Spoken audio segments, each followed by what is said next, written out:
We've now entered into the portion of our citizens' communication.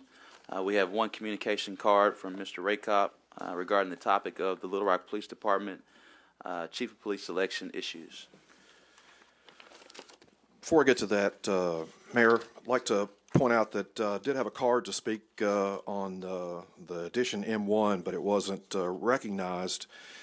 And Director Adcock had mentioned back last year that she wanted to know who, I think Stacy Witherall had said that it was an administrative decision to let all of Mayor Stadola's time roll over instead of the 500 hours that he had.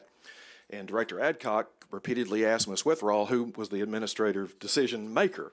And Ms. Witherall wouldn't answer, and the maker of that decision was Bruce Moore. Through the Freedom of Information Act, I obtained a email that and Mr. Racop, we can look at the time at 2:17 just to make certain we know that at the time that I did interject, we have to make certain this is specific to Little Rock Police Department Chief of Police selection. Actually, I'm allowed to present any item not on the agenda and have a grievance and oral. And if you don't want to hear it, that's fine. You're not transparent. You've never addressed your sealed criminal case. Mr. Racop, and you don't want people to speak. Hey, Mr. Racop, we're going to be respectful today. I did let you know at 2 minutes and 17 seconds I did interject. So we will give you your time at 2 minutes and 17 seconds to discuss the Little Rock Police Department issues. Well, I'm going to get to that. But you were speaking to M1. And a part of M1, the reason why you were not recognized for M1 because you placed your card after the meeting started. That's not in an ordinance, and it's not on your your form. Yes, it is. If you will read the ordinance, it says anytime before the meeting starts. Where is it on this form? Go to Citizens Communication, and I can read it out loud to you. That was an agenda item. There's a difference. That's the reason why you weren't recognized. You have a white card.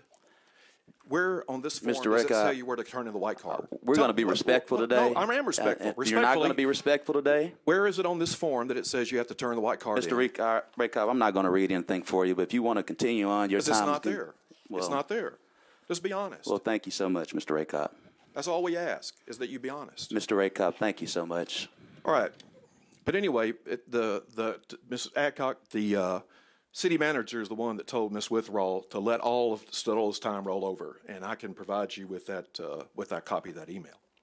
All right, you have a police chief candidate, Mr. Chamberlain, from Los Angeles, and kind of concerned that you have him here because he was involved in a $1.2 million payout over some racial discrimination, sort of like what we had with our befouled chief, Kenton Tremar Buckner.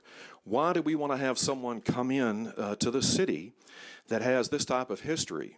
I mean, these issues also were involved when he was a candidate in Chattanooga last year.